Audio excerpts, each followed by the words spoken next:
And bang, we are live. What's going on, man? Oh, Oh, I'll charge them. They're brand new. I just got them today. I'll stick with these for one more day, and then of course. This is why, tomorrow. okay, friends that are listening to this is why most people shouldn't use technology. When you buy something new, you need to charge it. And it seems that our friend Rob did not realize that wireless headphones needs to be charged. But it's okay, right? We'll forgive him for today. We will forgive him for today, especially now day, that sir. he's not hearing us. How's it going? It's okay. I was talking shit when you weren't there. I was telling you that technology is not for everybody. Because yes, I headphones don't got need to you, be Nico. charged. Hang on. Uh-oh. Yeah, my voice seems to be yes. working. There we go. Can you hear me now? We're good? Hello? Yes? I got you, brother. Yes? Yeah. So what's going on, man? Yeah, I got you. Yes, sir. So you Not got much. a new took a day BBM? off yesterday. How did... That's great, man. I got a mid. It's a small BBM. The That BBM one was is too like big. I couldn't smaller handle BBM. it all. So. Yeah, I agree. But I'm sticking to mine. The No, yesterday was good, man. Yesterday was good. Went to see the midwife, and everything's great, man. Nice. Everything's great. But everything's healthy. you know, we're yeah. No, everything's cool, man. The big, he's a big boy. He's already a week How far along? ahead. 15, I think is the 15th week this week, and he's about a week ahead. And yeah. So how far along is the wife? 15, but the kid's like 16. Like it's showing like he's bigger. So it's going to be interesting because she's not a big girl. Oh, he's ahead of the game. He's ahead of the game. Yep, he is ahead of the game. But no, it was good, man, because we're going to be back in Canada, and we don't want we're not very trusting of our health system. Like ever since COVID and the way they treated us, we're not very impressed with the system. So we're dealing with a midwife here in Alabama so that she can put a plan together with us to know what we want during the delivery room. So it's going to be interesting. Giving birth to this kid is going to be interesting because we have a plan. We want to keep it as natural as possible. If we can, it's going to be 100% nothing. Just let the baby come. Yep. We just need to find a midwife. We can't. We've been looking for a midwife, but yeah, go for it. Yeah.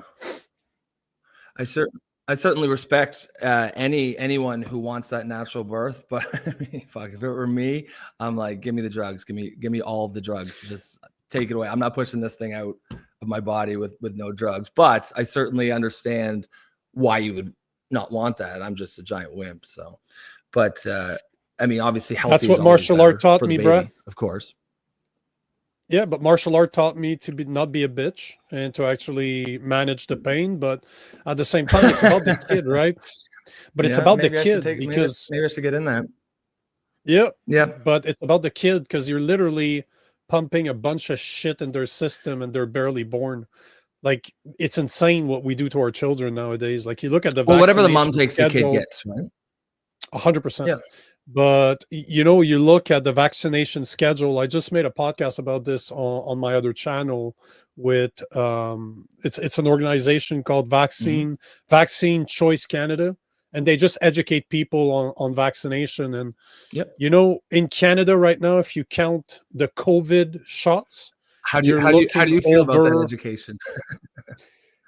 Well, okay, let me tell you this. So you're looking at more than 100 shots from the day a kid is born to 18 years old if you follow the current schedule in Canada and the US, which is, it used to be a few in the 80s when I was born.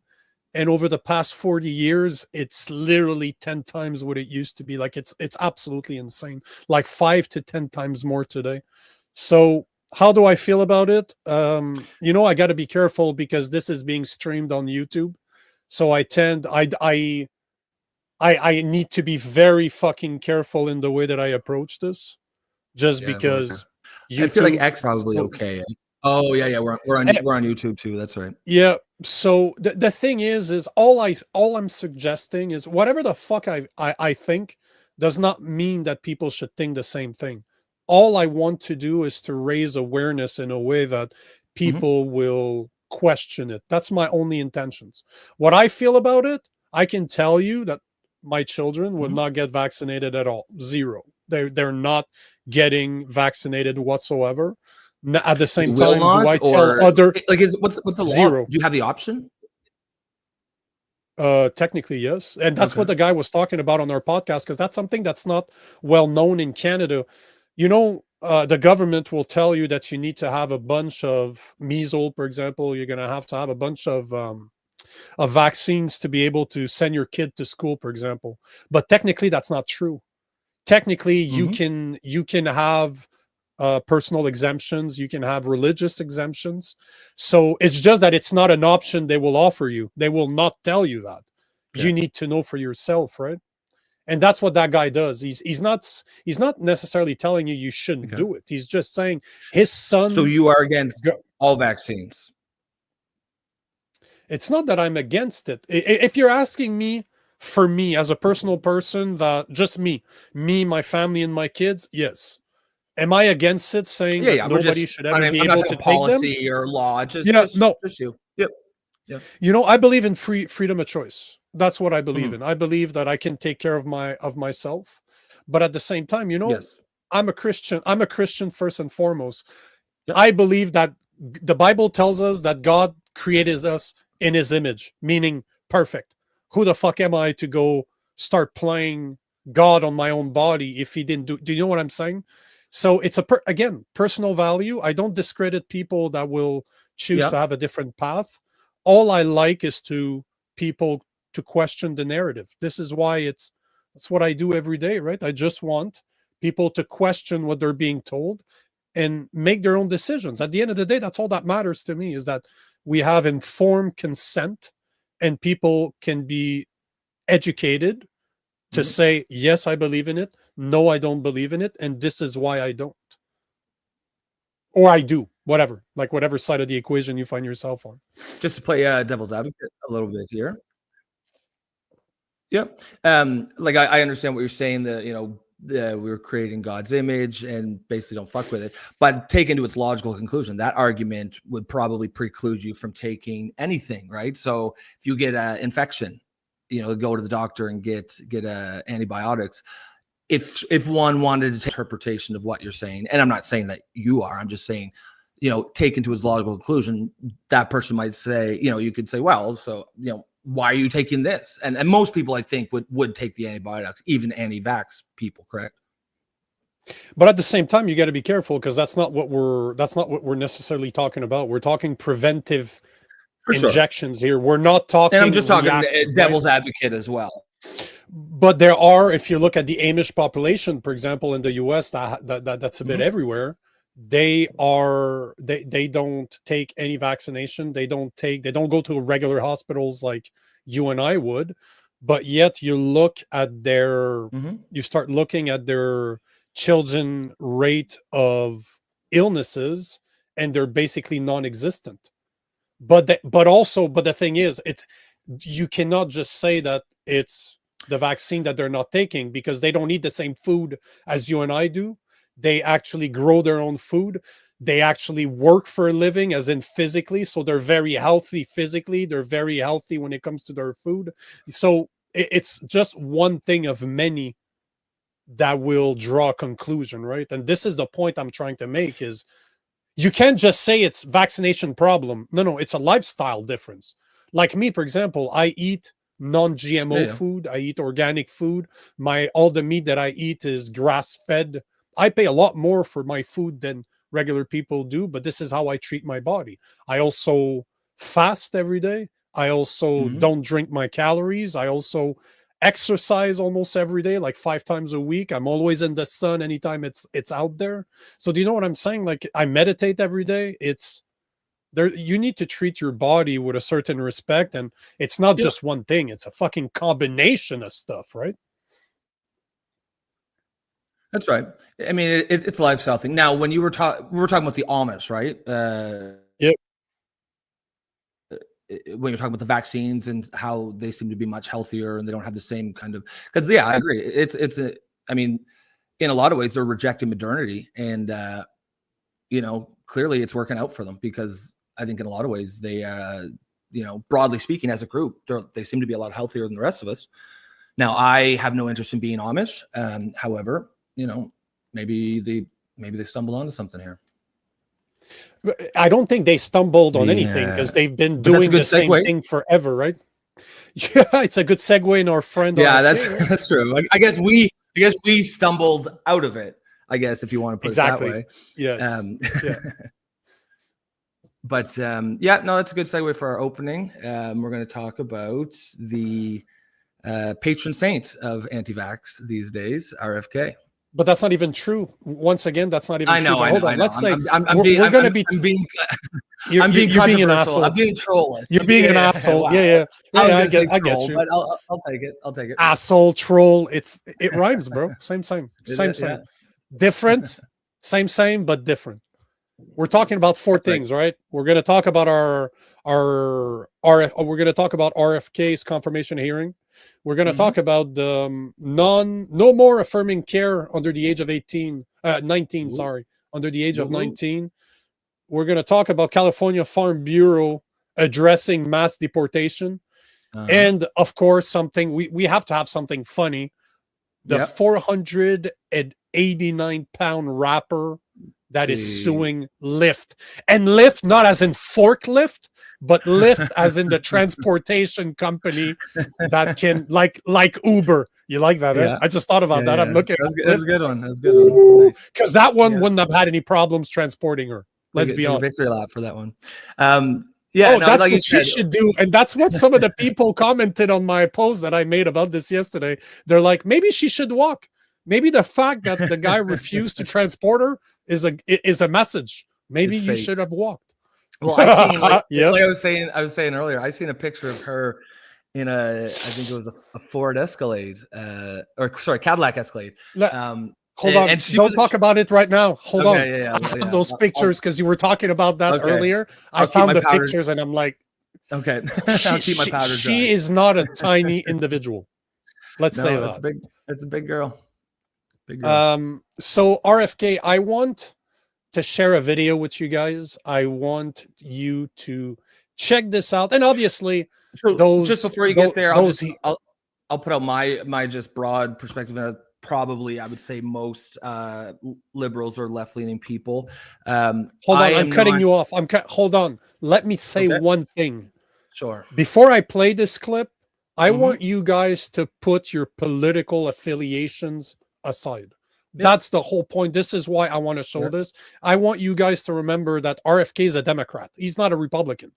He's a Democrat. He's a lifelong Democrat, and he comes from the Kennedy family that is a long line of liberal Democrat, like liberal, like traditional liberals, like classical liberals, as we call them. So all I want to say is this guy does not represent the left. He doesn't represent the right. It's just the left didn't want him. And Trump said, you can join my team. This is what I want. This is all I want to say before I play it, is just keep an open mind and remember that I don't agree with a lot of shit that he's said in the past. I don't agree with him at all. But the clip I'm going to play, what he said there, we should always keep that in mind when it comes to the health of American and North Americans as a whole. Yeah. So just before you play it, so I am not. I'm not anti-vax. I think most of the vaccines, the schedule that the one that you were talking about, most of the ones, the older ones, I'm okay with them. I'm vaccinated. My kid's vaccinated. I definitely get the skepticism about the mRNA vaccine, just because it was essentially brand new and it was clearly rolled out under duress, I guess you could say, hurried circumstances. I was vaxxed twice, once. They gave me 2 at the time, and I didn't have any boosters. But I wouldn't take it again now. I do regret taking it. I think absolutely, regardless of how you feel about vaccines, any thinking person should have an issue with the way the vaccine was rolled out during the pandemic, and the way, you know, we had your vaccine passports, the way you were essentially shut out of public life if you weren't vaccinated. And even if the vaccine worked amazingly, it was perfect, just that's such a dangerous slippery slope to go down. I do not want the government forcing citizens to take any experimental shot of any type, even as someone who is broadly speaking pro-vaccine. So that's sort of that is where that's where I'll sit as I sort of, we discuss this. But as you say, I'm going to keep an open mind, and I'll check my biases at the door to the extent that I can. Let's yeah, so the video's loading, so if you give it a second, Congress, and will you make HHS transparent? Yeah, my approach to HHS, as I said before, Senator, is radical transparency. Democrats and Republicans ought to be able to come in and get information that was generated at taxpayer expense, that is owned by the American taxpayer. They shouldn't get redacted documents. Public health agencies should be transparent. I'm going to pause the video at a few times because it's 3 minutes long, right? And I just want to break it down. But what he just said there, can somebody really disagree with this? Because basically what he's saying, that he stands for radical transparency, that public health agencies should be transparent, and anything, because they work for us. That's basically what he's saying. You should not be allowed to redact documents because you don't want to share what you've done. So what Dr. Fauci did when he was a director of the CDC, that should have never happened, because once again, this is a tax-funded organization that is run by the government. So they should be transparent in everything that they do. If you want information, they should not be able to redact. Right now, all he's saying, radical transparency. Can somebody really disagree with that? There's nothing political with what he said just there. And if someone does have an issue with that, I think they could be dismissed from this conversation, because they're clearly too politically biased because there was literally nothing that he said there that anyone could have any issue with. So good start. And if you do, you believe in censorship. Yeah, that's the truth, right? You can't have if we want Americans to restore trust in the public health agencies, we need transparency. I want to say something about what you first said. When I launched my campaign, it was about uniting Americans, Democrats and Republicans. There's no issue that should unite us more than this chronic health epidemic. There's no such thing as Republican children or Democratic children. These are our kids. Right there, right? Again, this is what I like about this. And obviously, this is just a portion of the speech because they normally go for hours, right? But I selected this video on purpose because he's talking about the middle somewhere. This is not about political affiliations. This is something that transcends which side of the aisle you fall into. Like on my other podcast, I talk about human trafficking all the time, and I get some of the biggest experts on the planet to come and talk about it. And one of the reasons I do it is because it's one of those things that transcends political party, just like health. This should not be a Republican versus Democrat. 42% of Americans are obese, while 30-ish% of Americans are overweight. So you're talking about almost 75% of Americans are either obese or overweight, and only 25% of Americans exercise enough. It's literally opposite, right? It shows you that we have a massive health problem and it needs to be addressed. And I like the way that he said it. Screw your political affiliation. This is a problem that every single person, not just in America, but in North America and in the world, should look at and say, we have a problem and it needs to be addressed. That's it. Yeah, absolutely. Again, same as the first clip you played, there's absolutely nothing objectionable there. Everything he's saying, if that was Joe Biden or any Democrat it would sound perfectly sane and normal. And there's a lot of people who will say, you know, oh, RFK, just immediately dismiss him because of who he is. And that's the thing we discussed about the last pod, the thing that we're really trying to get away from, sort of, you know, act as a model for how not to have, you know, political discourse. But the one thing is, yes, we have to take, you know, on this show specifically, we're going to take every idea and assess it on its own merits. It does not matter who it came from. And so far, regardless of what you think about this guy, and actually I do like him, everything he said has been there's been nothing objectionable whatsoever. And the whole 3 minute is like that. That's why at the beginning I was saying, if we can just put our political affiliations aside and just listen, imagine that it's not RFK talking, that it's somebody that you don't know, right? Yep. And if it was, 66% of them are damaged. I know what a healthy kid looks like because I had so many of them in my family.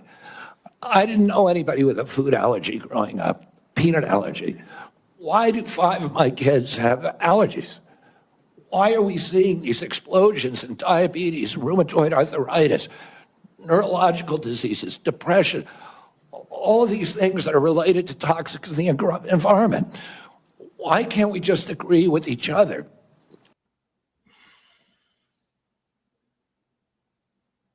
These are statistics. You can debate that you don't like him all you want. Mm-hmm. Those are statistics, and he is 100% accurate that the food allergies over the past, because he's what, 70 years old, just over 70 years old, and there's been a massive influx of, I think it's 66% now. He talks about it, if I'm not mistaken, in this video, but it's somewhere along 66% of kids now have some type of problem. Like 1 out of 2 kids has a severe health condition. This is insane. Like 50% of our kids. Yeah, well, that's insane. So I've got a peanut allergy, and when I was growing up, I was like the weird kid because of it. You know, I was the only one that I knew. It wasn't just because of that, though. Just let me break that down for you. That was one of the reasons why you were a weird kid. It was also me eating my crayons in the corner too. That didn't help. Sitting in the corner eating my glue stick, but I'm just gonna go with allergies because, you know, I mean, sure. My ego needs to hang my hat on that. But nowadays, like I've got a 16-year-old son, and you know, like half the class has allergies. You know, there's something going on. And the thing that's interesting about allergies is, you know, you can say there's been an explosion of a lot of things, right? Explosion of, say, autism, ADHD, a lot of things. But, you know, I think, and that's a whole episode in and of itself, and there's lots of reasons. But I think for sure one of those reasons is just that a lot of people want to have it, right? It's trendy now to have some sort of neurodivergence, but allergies, you either have it or you don't. You know, there's nothing vague about it. So the fact that we see so many kids having actual allergies, which is a physical medical condition, I mean, there's clearly something going on that is not just social contagion, that is not some form of, you know, oh, well, we're just diagnosing it more often now, so that's why the rise is. There's something actually real, tangible, physical going on. And you know, I mean, there's no one really having that conversation. So far, if I'm on this committee, if I'm checking my biases at the door, there's nothing he said that's remotely objectionable. We agree.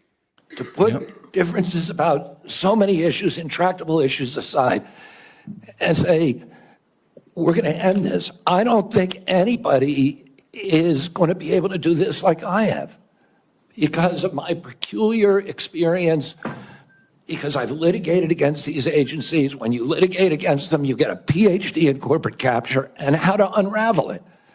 I've written 6 books about these agencies. I know a lot about them, and I know how to fix it. And there's nobody who will fix it the way that I do, because I'm not scared of vested interests. I don't care. I'm not here because I want a position or a job. I have a very good life and a happy family. This is another reason why I love this video, because you know what? For him to say, as the son of Robert Kennedy that got assassinated for what he believed in, his uncle that got assassinated as the president of the United States, and say, I am not scared of vetted interests. You're like, when he say he's the best person for the job, have you seen that dude without a shirt on? That dude is fucking shredded. He's 70 fuck years yeah. old with a six-pack, and he's strong as shit No, too. I seen him doing tell me- incline deadlifts. Yeah. Big Tell dude. me that he is not right. And he's written 6 books, and I have to read his last one. I haven't read any of his books, but supposedly the last one is insane because he went against Big Pharma directly. And what he talks about supposedly is absolutely crazy. And he talks about Fauci, especially. So up to now, this is the only part you can debate, right? Up to Okay. now, you can see, is he the best person? Mhm. I think so. Like, is he the best? No. He's not the best. Is he the best we got right now? Yeah, probably. I don't see a better person to be the health secretary. If I had to vote, that's the guy I would choose to. No questions about it. I feel like, I mean, I probably would too. I actually don't dislike that. Even his talk about vaccines, he's clear about his position, but he also understands that I believe he said his kids are vaccinated. So he's not militant about it, right? He's got concerns. He's not a zealot. He's not an ideologue. He has his own opinion. That's fine. I wouldn't have any issues with it. But the one thing I find funny is the people who are complaining about, Robert F. Kennedy for Health and Human Services, whatever position it is that he's nominated for. It's like, motherfucker, have you seen the guy who did it last? Like, have you seen who he's replacing? They had an obese, mentally ill man who believed he was like a cross-dressing man who believed he was a woman. He was not at the head, though. Be careful. This is a mistake. He was not at the head. He was the He was the help. He was like the. We're talking about. If you will. We're talking about. We're talking about Rachel Levine, right? He was not at the head. He was not health secretary. He was the second. Yeah, I got it. No. It's somebody else. He's the second, because I made that mistake in the past too, and a lot of people did. No, but he was. Oh shit! You're right. I know I'm right. I'm telling you. Secretary. I'm telling you. What? Yeah, so that's what I'm saying. He's the helper. He's not the main person. It's just social media. Again, as much as I am a conspiracy theorist on a lot of things. I always do research before I open my mouth. I was getting ready to take my victory lap here. I was ready to pat myself on the back. No, go back to the gym, bitch. No, none for you. Yeah. But the point of the matter is that nobody knew who the health secretary was, because everything that was pushed to us was him. An overweight, obese dude in a dress that's not even trying to look feminine. That was the picture of health? I don't think so. And he was instrumental behind the scenes in trying to get applying pressure to WPATH, which is the World Transgender Health, whatever the fuck it is. They come up with the standards and guidelines for so-called gender affirming care. He was behind the scenes applying a lot of pressure to remove any age restrictions. He wanted to be able to. So this is the guy, like, you're going to be upset with RFK when the guy who I guess was assistant before him was pushing for kids to be have their body parts, healthy body parts, amputated as children. Like, fuck that. You don't have any credibility in my mind on this debate if that's your take. Now, if you also were opposed to that guy and you're also opposed to RFK, I might not agree, but I'll listen to what you say. But I'd be curious to know why. Yeah. I'd be curious to know why. You know what? That's a great point. To all the people watching this, listening to it live, or even if it's not live, even if you're rewatching the video or you're listening to the podcast itself, and you did not like Rachel Levine, Rachel Levine, or you don't like RFK, I'd be curious to know why. Like, send me a text, send Rob a text, find us on social media. Tell us why. I would love to hear why you don't like this guy and why you didn't like the last guy. That I don't need much of an explanation. Yeah, but if you really hate, you don't like both. If you really don't like both, I would love to know why. Yeah, and since now that we're on the topic, just a sort of programming note for those people watching at home, like, you know, we always usually say at the beginning of the show, we forgot this time, you know, we'd love to hear your comments, your questions. If you put them here, we see them as it comes in, and we'll interact with it as it goes. So yes. Look yes, at you yeah, I know, remembering right? those things. Yeah, Good for you. yeah. Wow, you're getting more and more polished. Good for you. Yeah, I'm very, yeah, and spit polishing. But yeah, I mean, it takes a few times, but I remember it. I remember. Good for you. Now let's continue this, because we're taking so much time on this video. I love it though. I love it. This is something I don't need.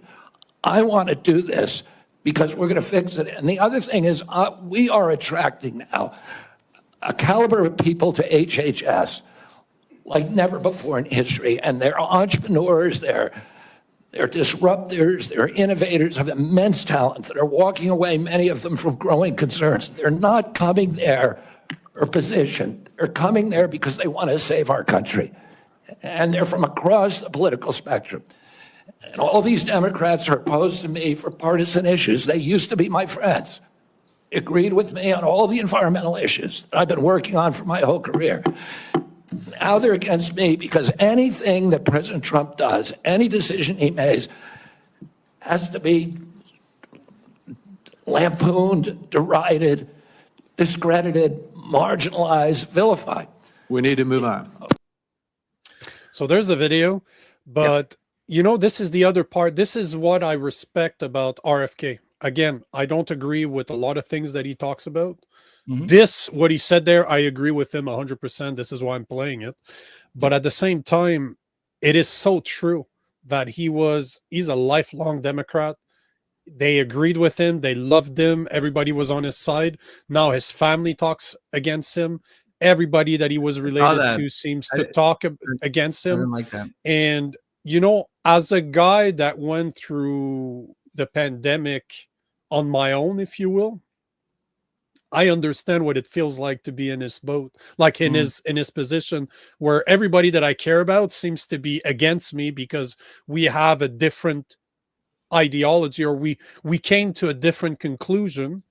And instead of sitting down and having the conversation as to why do you think this way? Why do I think this way? And where can we meet in the middle? Like you and I are trying to do.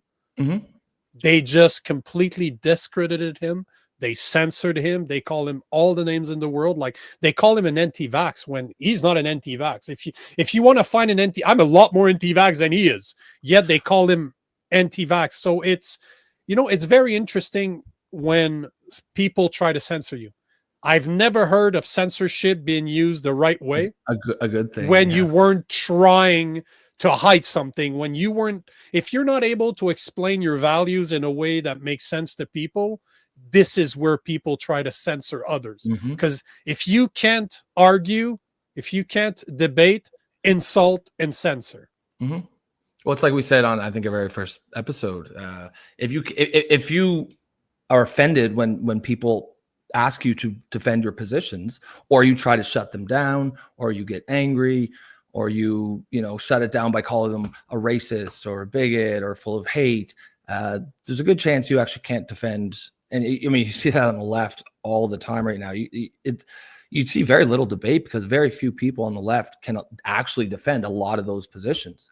And so they just, it's just censorship. It's cancel culture. It's bad faith, calling you a racist, a bigot, a transphobe, a homophobe, whatever the case may be. And it's catching up with them. There's clearly a major vibe shift going on. Like it started a while back, but it became very clear when Trump got reelected.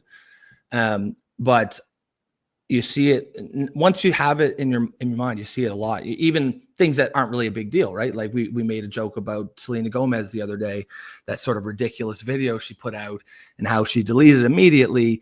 But that's indicative of that same vibe shift.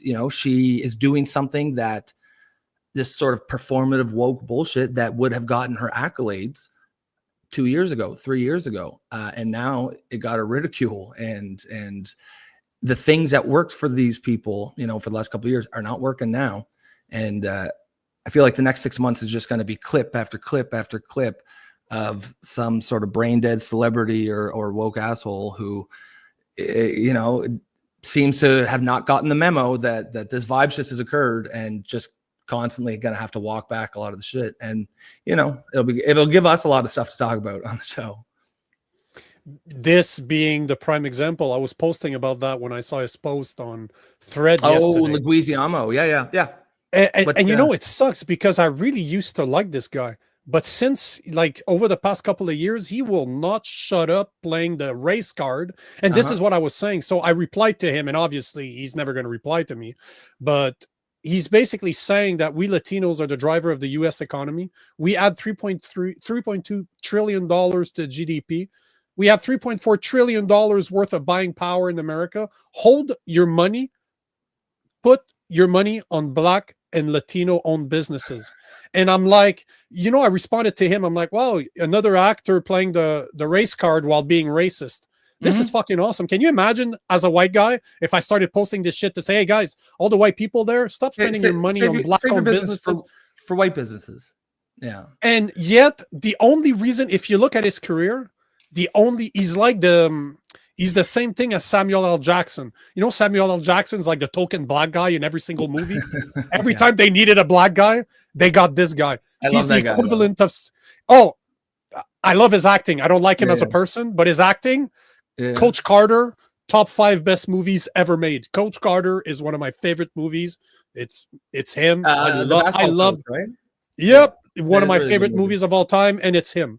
But what's funny about John here is that he's been the token Spanish guy in every single movie out there. If you look at the way his career started, he was always a little gangster showing up playing the loco. So I'm like, bro, you're playing the race card when the race card is what got you most of your roles at the beginning. Yeah. And now you're basically telling your people to be racist. So instead of agreeing that illegal immigration is the problem. Yeah. Like I was watching this morning. No one has an issue with Latinos. It is illegal immigrants. That's 5,000. 5,000. It's supposedly that ICE, the guy that's running ICE, I can't remember the borders are. I can't remember his name. Has arrested 5,000 illegal criminals over the past week.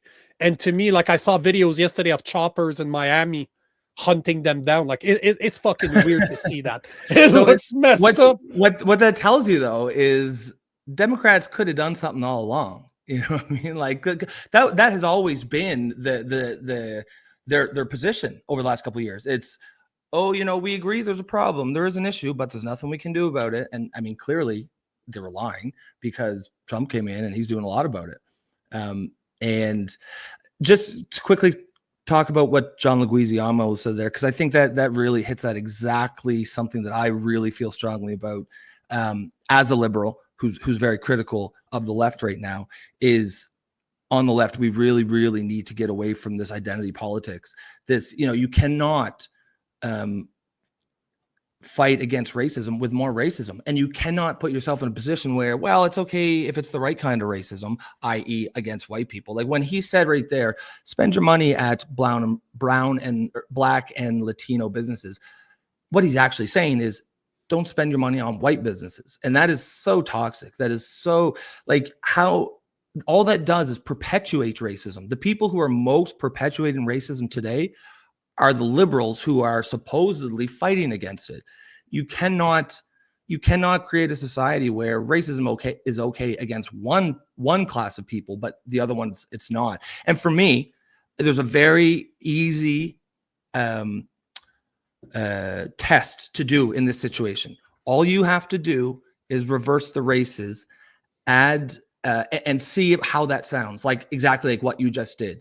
So imagine if a white celebrity said something about blah, blah, blah. I have a grievance with Black and brown people. And then he ended say, so make sure you spend your money on only white businesses. Anybody with a brain knows how that will go down. And it should go down like that. It should be a fucking scandal. People should be upset about that. But we should also be upset when people like Leguizamo say the exact same thing. So if you reverse the races in your mind and you say what you just said, if you're a liberal out there, and it goes from completely okay to extremely problematic just by switching the races, that's your sign that you probably shouldn't be saying that.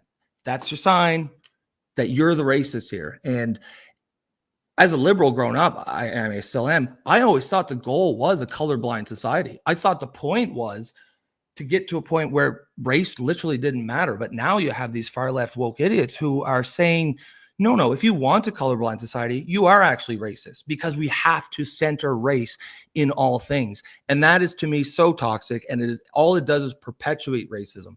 So we really need to, my sort of side project with this podcast with me and you, and, there's a lot of shared goals we have, sort of raising the discourse, showing that a righty and a lefty can disagree respectfully, but also agree and find common ground on a lot of things. But I also have a side project.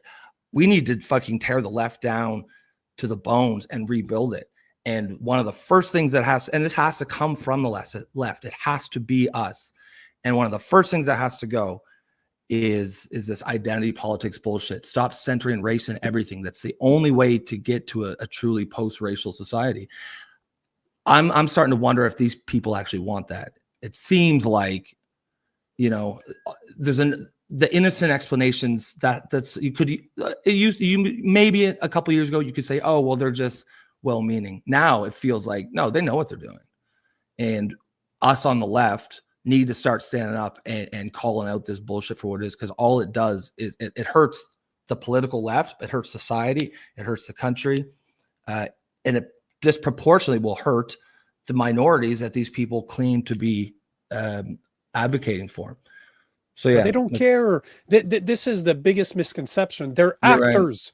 right. Yeah. What they do is act. They're getting paid millions of dollars to fake being somebody else.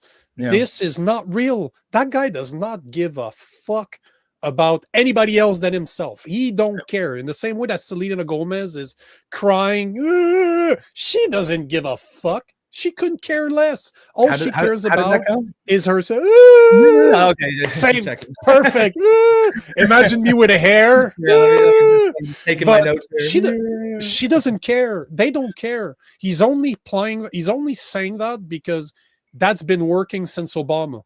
He's built a whole career on that type of pandering, and they don't have anything else. Have you ever heard something intelligent come out of Selena Gomez? That's the thing. Those people have nothing else to say.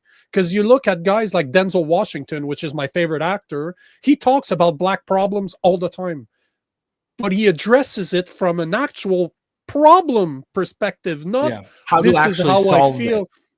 This is not how I feel like that. No, he is extremely logical in his approach. Do I agree with everything he says? No, I don't. But I respect the fact that he comes at it from a non-emotional perspective to say, this is the reality. You look at Morgan Freeman. Love him as an actor, not so much because he's very left-leaning, but there's an interview where he's being asked, do you think there should be reparation? He's like, reparation's the biggest problem you guys can talk about. How is it that giving money to people that don't deserve it is going to help them? How about we show them how to build themselves up instead? How about we not make it about race? Just like you were saying, let's not make it about race. Let's make it about building people. So, well, I mean, look at MLK, right?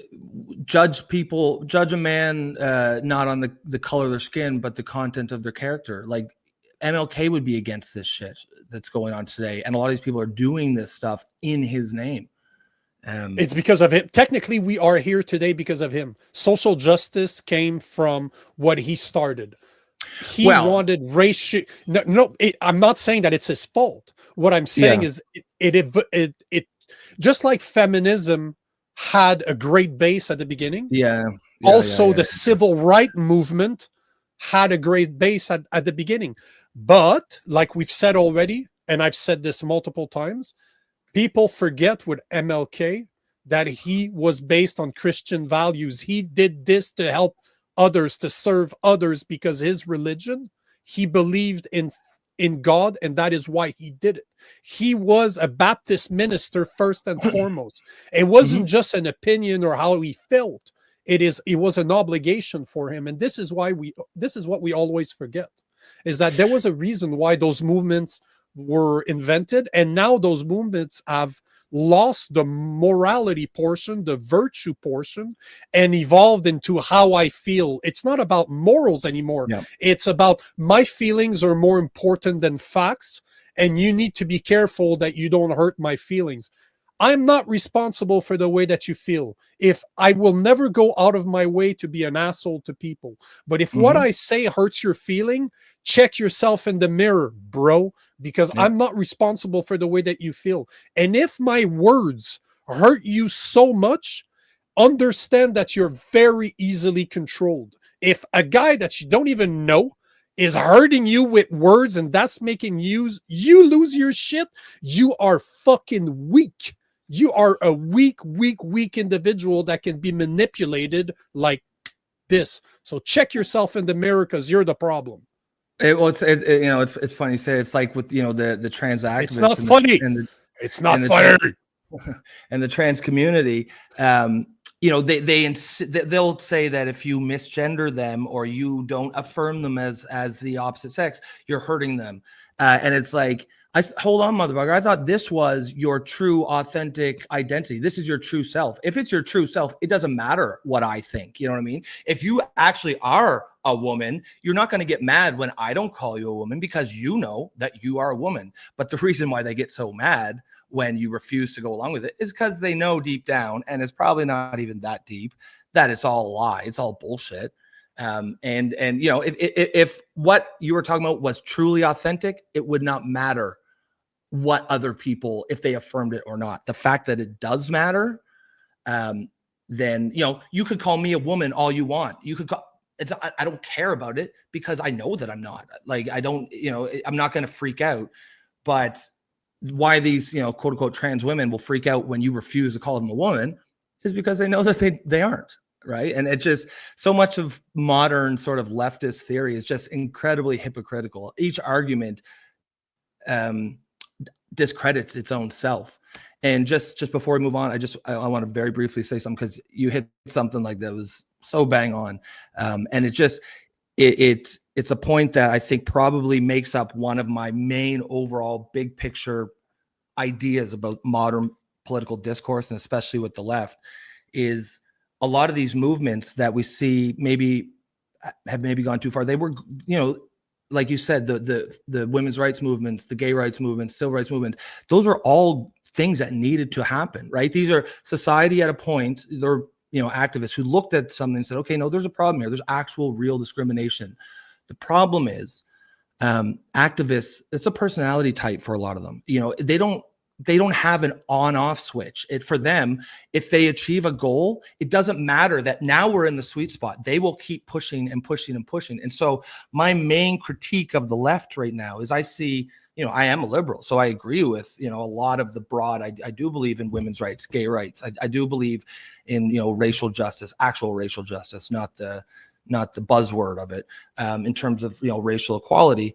But what I see everywhere I look on the left is a political movement full of, individual movements that were necessary and good. And I don't want to roll back the progress that we made, but have now gone too far. And they are now hurting the very group that they're supposed to protect. Like, again, we were just saying, the biggest cause of racism today, which obviously hurts Black people, is these social justice woke, social justice warriors, these woke idiots who constantly center race all the fucking time. How can we ever get to a post-racial society when these idiots keep centering in every aspect of life, even where it has absolutely no relevance? And that is why I, as a liberal and lefty, I feel like I don't see anybody standing up and saying, hey guys, I agree with all the progress we've done, but maybe we should reassess. Maybe we should pump the brakes a little bit on this. You see it with, say, transgenderism, which is essentially a weirdo offshoot of the gay rights movement. I don't think it's a huge coincidence that the transgenderism took off really around 2015, which is when Obergefell was decided. What happened was, by the time 2015 rolled around, you had a whole lot of really well-funded charities, gay rights charities. The war was won. They got marriage equality. And most gay people were happy with that. They said, great, now we can marry who we want. We have the same rights as everyone else. Now I can live my life. But these people, the activists, a lot of them are making, real cushy jobs, like 6-figure salaries. They don't want to leave. They need a war. These are grizzled, battle-hardened veterans, and they need a war. And if there isn't a war, they're going to create one. So they looked around and they said, well, we could pack up our bags and go home and relax, or we could keep our cushy jobs and we could create some new oppressed minority. And they looked around and they said, trans people. They took what was, and they said, these are the new oppressed minority. And a lot of, the largest trans charities like Stonewall, like GLAAD, these are now almost exclusive. These are formerly gay rights charity or activist groups. They are now exclusively trans rights, and they are acting against the rights of actual gay people by pushing trans advocacy at the expense of gay rights. And that's exactly what I mean. These movements, they've gone too far and they begin hurting the group they're supposed to be protecting. So I did just want to get that out there, because that you had brought it up, but it hits the nail on the head exactly, which what I think is the problem with the left today.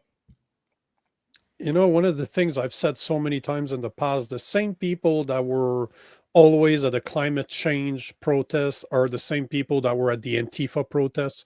They're the same people that went to the BLM protests. They're the same people that went to the Free Palestine protests. Those are people that have no purpose in life outside of their activism. So they need something to do with their lives. It's really that simple. Psychologically speaking, Jordan Peterson talks 100%. And Jordan Peterson talks about this.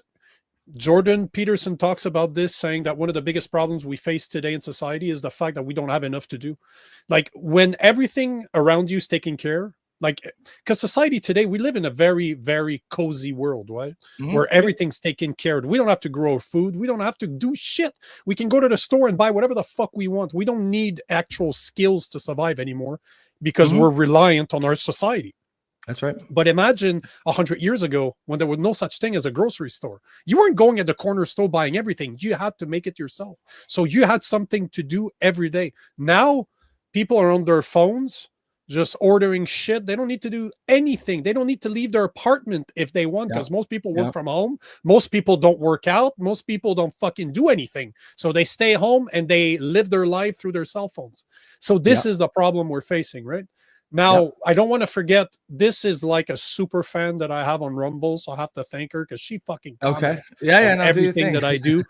Kadrian23, Kadrian23, thank you very much for you always comment, you always go out of your way. I don't know how you can listen to me talk that long, but I appreciate it. I really appreciate it. And Barak 12, thank you. That's when I was ranting about check yourself in the mirror, because he's saying absolutely you're right with that. Check yourself in the mirror. Amazing point. So, bro, once again, we're fucking up on time. We have touched 1 point out of 4. Whoopity-doo! Whoopity-doo! But it's we can. Good problem to have. Oh, absolutely. But for the people that are listening, we're gonna have a guest tomorrow. One of my buddies is gonna show up. He's another lefty, just like Rob, and him and I have recorded podcasts in the past where we've challenged ourselves, like we're always addressing. But he's super polite, very, very well researched. So it's gonna be interesting, because tomorrow there's gonna be a 3-way. Nothing gay about that, right? There's going to be a 3-way, nothing gay about that. But we're going to have 2 lefty against a conservative. Well, not against. We'll have a conversation, because I respect both of you, so it's going to be interesting. But I think that the fact that we did. Oh, hello. Well, hello. We're not going to. But I think that it's good that we're going to talk about the affirming care, because I know he has an opinion on that. And the same thing for the mass deportation, what's going on in LA, because he's in Los Angeles right now. So he's in California. So he'll have an opinion on that. The only thing I'd like to finish with, we need to finish with something funny. And this to me is just fucking hilarious. But it touches, to me, she falls into the same category. We're taking it back, bro. We're taking the word retard back. I fucking love that word. It's good we have somebody called Dank DeMoss. She's a 489-pound rapper that is suing Lyft because one of their drivers refused to transport her. And I'm using transporting because she's 500 pounds, bro. It's a transport. And she's suing them because he refused to do it. He was scared that his car could not handle her weight. And just before this show, I actually found a video. I have it somewhere. We're going to listen. I haven't listened to it, but supposedly it's the recording of her fishing that guy after he said something. But let's watch it. Let's take 2 minutes afterwards to talk about it. Let's not go overly on this, but I just think it's hilarious. She clearly wants the attention, right? She wants people talking about it, or she wouldn't put it out there. 100%. So we're gonna oblige her. We'll talk about it. What? Yeah, I'm sorry. What? For what? What you saying? Yeah, I got no space. My car is small. I can fit in this car. But believe me, you can. Yes, I can. Believe me, ma'am. What am I doing about my money? I'm gonna cancel you. You're not gonna be charged. And it's not a big car. I can't. No, it's a Corolla. I can't fit in your car. Yeah, you need to order a bigger car. What makes you think I can't fit in a car? Yeah, I'm sorry. What You know makes you she's think I can't fishing. fit in Like the the fact car? that she's recording this. His eyes, ma'am. My He best has friend eyes. has a Benz that's newer than this that I can fit in. That's the same Yeah, size. yeah. But hold on. That's why, like, that's But why I don't let feel too me- bad about kind of calling her out here. But I want to put it into perspective because this is who we're talking about here. Like, I want to really put that into perspective. We are talking about somebody that is not overweight here. We're talking about somebody that is absolutely massive. Yeah. And you know, you were talking about this earlier, and I have to. You were talking about her. Let's put it into perspective. Look at this. Her in a Cadillac Escalade or something. Like, I think top right. I just saw it. no, but look at this. Her ass is touching the back. Yeah. And I think her stomach is touching the front. Like, we are not talking about And it's a big regulars. Yeah. Where's the one? I swear I is a saw big one ass truck. earlier. Oh, there you go. That's the one I Go was top looking right. for. I just top right. Like, yeah. guys, I mean, that's like- a Cadillac. That's Cadillac Escalade. She's not fitting. that truck is massive. This is a big truck, and you can tell that she can barely fit in the back. Like, I guarantee you, whoever's sitting in front of her, they have to bring their seat all the way to the dashboard. But this is, you know, this to me falls into the same category as trans people that are always getting their feeling hurts. Like, this is the same thing to me. Those are victims that are looking for any chance they can get to get validated, to play the victim card and just say, you know what, it's all your fault. Like, I was kidding when I posted about her. I was kidding, and I'm like, what's next? She's gonna start suing Spoons for making her fat. Like, no, but where does it stop? When you start opening up, and I like that, when you open that door, where does it end? Because at this point, she's not taking accountability for her actions. Believe me, I did not make her obese. She did. Take responsibility for your actions. And just in case people are watching and they think maybe we're being mean or whatnot, I mean, I think, you know, me and you have talked before, like before we even put this show on, about the themes we wanted, the things we wanted to really get done. And one of the things that we both agreed on was one thing that's really lacking in today's society is accountability, right? Just this idea that nobody is taking accountability. And so I think that falls in exactly that. So that's sort of what we're talking about. Certainly neither me nor you would be chasing someone down the street, making fun of them because they're fat, but she put herself out there. You know, she put all that out there. She's the one who, she wanted people to talk about it. And so we'll talk about it. But, you know, again, and this is going to go with that vibe shift. I think a lot of the people who have been, you know, professional victims, grievance mongers over the past couple of years, and have those grievances catered to by society, validated by society, I think they're in for a real rude awakening in 2025, because I think the vibe shift is such that people are just fucking done with it. Like neither me nor you are mean people. We wouldn't go around making fun of a big person just in the streets or whatever. However, at the end of the day, like, you need to take accountability for if you want to just be fat and healthy, that's fine. That's great. Do your thing, but do not complain about society's inability to accommodate your extreme obesity, right? It is not society's job to tie itself into knots trying to accommodate people who are morbidly, massively obese. And yes, I understand it isn't always easy, right? Some people struggle with their weight, but that's not what we're talking about here. Like, nobody gets to that point unless they have very consciously do not give a shit about their health, their body, or probably anything else. And I think people who have gotten very used to being coddled, who've gotten very used to having their grievances validated, and it's, people like her, it's going to be trans people, it's going to be a lot of these identitarians, these race grifters who are pushing this stuff. I think they're in for a real surprise, because they're going to find that almost overnight, people just stop giving a shit about it. People are not going to validate anymore. And it isn't overnight. It's been a long time coming, but it's going to feel like overnight to them. And as, sane, normal people in the middle, me and you, and people like us, the people who are, listening to this podcast, I think we're all really happy to see this event. I think we've all been waiting for this for a long time. And it's going to be a beautiful thing to see. Maybe we can talk about this another day, but you're very lenient in your message, because I would take it so much further. I'm the token lefty, right? I'm the lib. But as somebody that, I weigh my food. I'm always fasting. I'm extremely careful about what I put in my body, the quality of food, the quantity of food, how I treat my body, my mind, my spirit. And this is something I've done for 20 years. Yep. This is very conscious, what I'm doing, because I know it's good for me. I treat my body with the respect that it deserves. And I see people like her trying to take advantage of a system, and it really bothers me.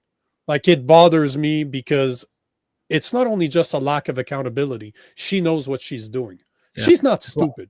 Like, that's the thing. They know exactly what they're doing. Those lawyers that are helping her, they're playing the game. They're just being, they're just affirming. She probably called that knowing she wouldn't get in, so that she could then sue. She did. Yeah, exactly. Of course she did. And this is what some of my followers said. Like, why didn't she literally order an Excel? Exactly, right? Because that option is there. And like, I'm a bigger guy, okay? I you know what? Door frame, I'm just a bit smaller than a door frame from shoulder to shoulder. If I go to take an airplane and I take a flight somewhere, and I'm overstepping the seat itself, and I'm touching the guy next to me because I have bigger shoulders, I will suck my shoulders in, because it's not their fault. I don't need to be accommodated for the fact that I have bigger shoulders than the average person. This is not their fault. It's my fault. This is a choice. The way I work out, I gain weight. What do you want me to tell you? But this is on me. It's not, people do not need to fit my problems because it makes me feel bad to address it. And this is what it comes down to. And that's why affirming care is such bullshit. And to me, she is taking advantage of the affirming care mentality that we've been plagued by over the past 15 years. And I think you're absolutely right. It's something that's going to come down. It's going to stop existing soon, or at least it's because the government will not be reinforcing. Yeah, it won't be. It will still exist. No, but it will never go away. Yeah. Victimhood has always been there. People are always going to be victims. But the fact that you have a government that is not ready to reinforce or reaffirm their belief is where the change is going to be.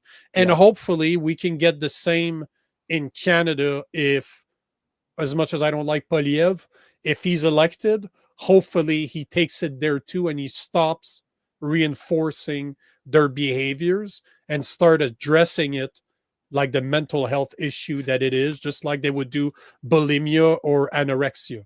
That's it. Stop reinforcing it, give them the help that they need, and call it a day. Take care of them, don't reinforce them. Yep, that's right. And I think it will, like, as obviously geopolitics and there's alignments going on at all times, but still the United States is the big, the big swinging dick. There's still the big dog on the block. And as America goes, especially in the West, the rest of the world goes. So if a change like that does happen in America, it will trickle down. That is why transgenderism is so big in all other countries. It started in America. It started on campuses, elite academic campuses, and spread from there. And so, I think there's this idea that like America doesn't have culture and people like sort of pick fun. The fact is, American culture is so dominant. It feels like it doesn't have culture because it's just everywhere. People all over the world are watching Hollywood movies, wearing blue jeans, fucking listening to the same pop stars and blah, blah. Of course, like they're from all over the world. But the point is America has extremely dominant culture. And when changes happen there, they will happen here too, especially here in Canada. I mean, just the proximity and how big they are versus us, there's no way that it can be avoided.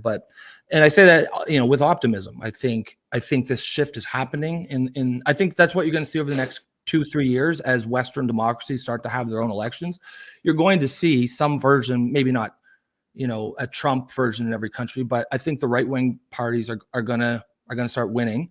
And even as a lefty, I'm okay. I'm happy to see it. I think the left needs to get its ass kicked for a couple of years, because if they kept winning, if Kamala kept winning, they would keep going down this road, and this road is going to lead only to the destruction of the political left as a relevant cultural force. So I think we need to be torn down to the ashes and then rebuild. So I actually think it's a good thing that Trump won. I think it's a good thing that Poilievre wins.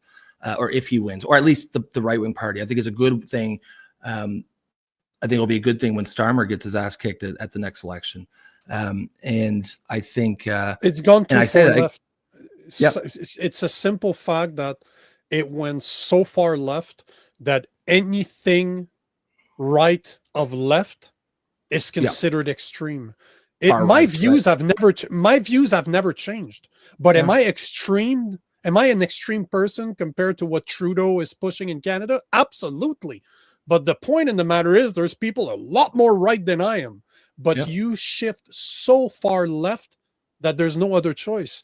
You going left when me not moving, you're just creating a massive gap between the woke left and where I've been sitting in the middle for 20 years. Like, well, I get called a far right Nazi all the time by people on Twitter who are, when I discuss say transgenderism or some of the other issues. Like, don't they know that you like BBMs? Are they not aware that you like BBMs? You're not a racist. You're not a racist. But it's always going to happen. It's always when there's a missing argument, right? That inside joke. But just to what you were just saying, I mean, I think you're right. Like, the left has gone too far, and there's going to be a pendulum shift.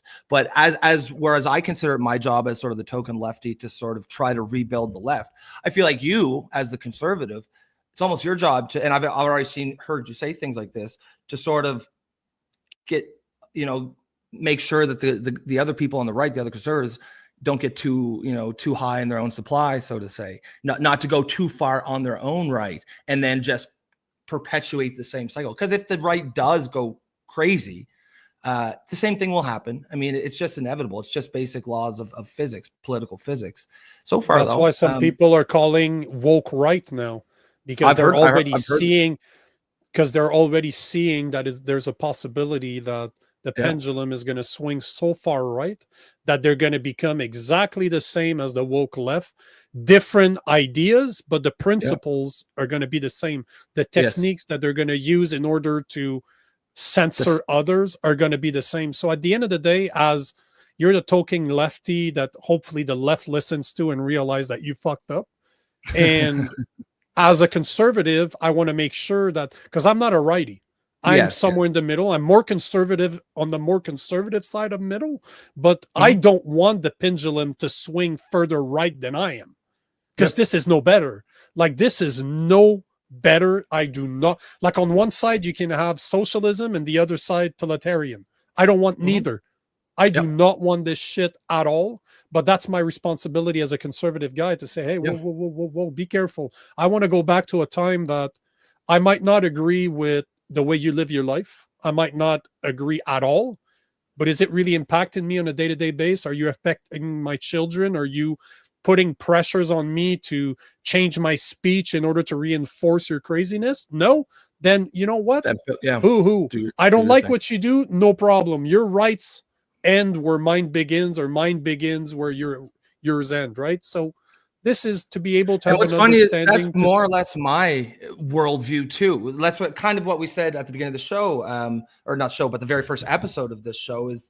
I think we're going to find, and the audience will find, there's actually a lot of common ground between, you know, your typical lefty and your typical conservative, your typical liberal.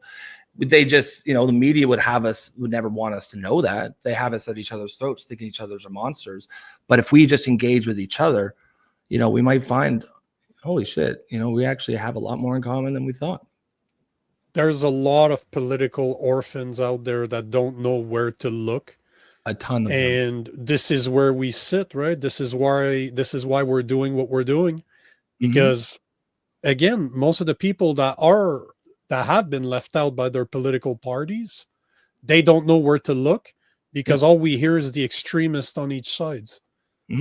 And you know, there is such a thing as not wanting to be woke, and there's such a thing as not wanting to be MAGA either. There is such a thing as being somewhere in the middle and saying, those the people on each side, they sound crazy to me, so where the fuck do I sit?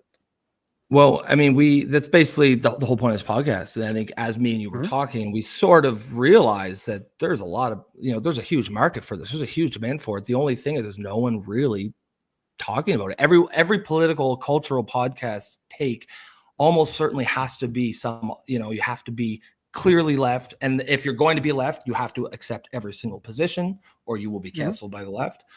Or you have to be very clearly right. You know, there isn't that huge. And as the right and left got further and further apart, while the center, people like me and you, haven't really changed, you know, we look around, we're like, holy fuck, the majority of society is here in this bubble. Why are we letting these freaks on either side dictate to us? You know, and why don't we get together? Why don't we find common ground? And why don't we take charge for a little while? Because they've been in charge, the activists have been in charge for 30, 40 years. And look where we are. You know, maybe it's time for the sane, reasonable, rational, common sense, the person who probably maybe never really considered himself political before, but now almost feels like they have to. You know, maybe it's their time to shine. The reason is pretty simple, because we've created a following. Like, I'll talk for myself, but I created a following based on conservative values. I've never shied away from criticizing. I'll criticize Trump, I'll criticize RFK, I'll criticize Joe Biden, I'll criticize Polyev, I'll criticize Trudeau. I will criticize everybody. I have an opinion. And if you're right, you're right. As we were talking about AOC, I dislike that woman, but when she's right, she's right. And this is, the average people are capable of doing that.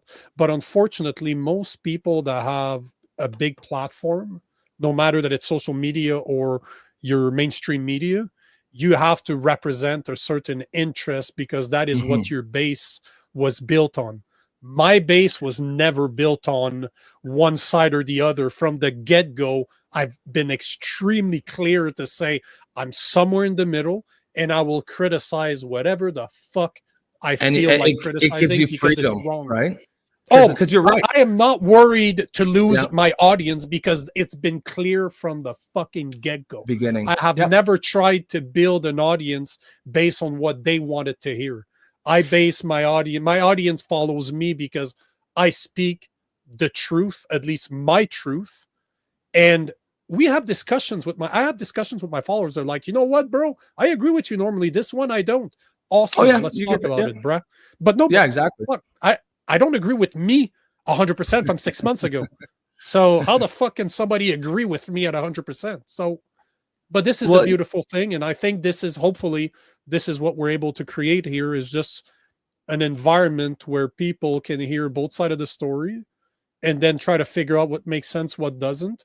And hopefully critical thinking becomes, we can finish with that. But as I was saying at the beginning, the fact that I don't believe in vaccines the way most people do does not mean I'm anti-vax, just means I question it. And that's all I'm telling people to do.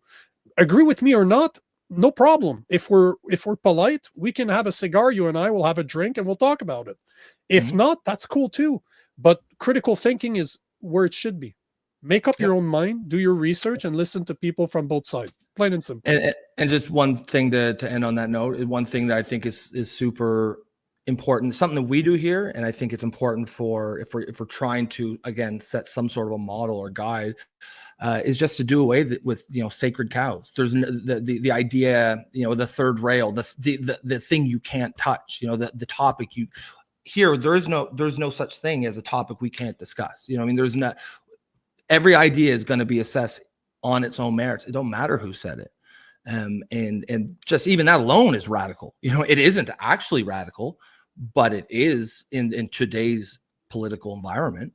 And I think, we really just got to get back to that place where these things that are completely normal, like compromise, for the last 10 or 20, 30 years, compromise is seen on either side as weakness. You see it all the time. Oh, you're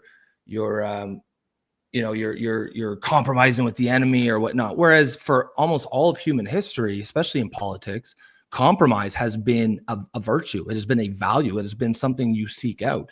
Now the tables have turned somehow, and we've made so compromise is a four-letter word. It's something to be avoided. And then we wonder why we're in such a fucking mess.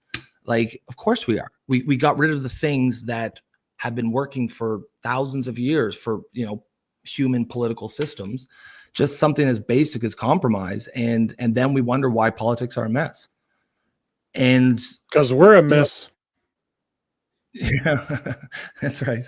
But so far, I mean, hopefully if nothing else, me and you having this podcast will sort of get people thinking about that kind of stuff again. Get maybe thinking compromise isn't a bad thing. It's actually a good thing that we should strive for. And show by example that two people that might not agree can still have a conversation or a debate without calling each other names, and trying to understand where the other person comes from, where their values come from, where their ideas come from. So if anything else, this is all I'm trying to do, is to show that two people that are not politically aligned are a lot more alike than they think. And even if they are not alike, they can still talk to each other with respect while having intelligent conversations or debate. That's it. Yeah, I think it's a great place to end it. You said it all. So we're here as tomorrow. Always, guys, as always, thank you for being here.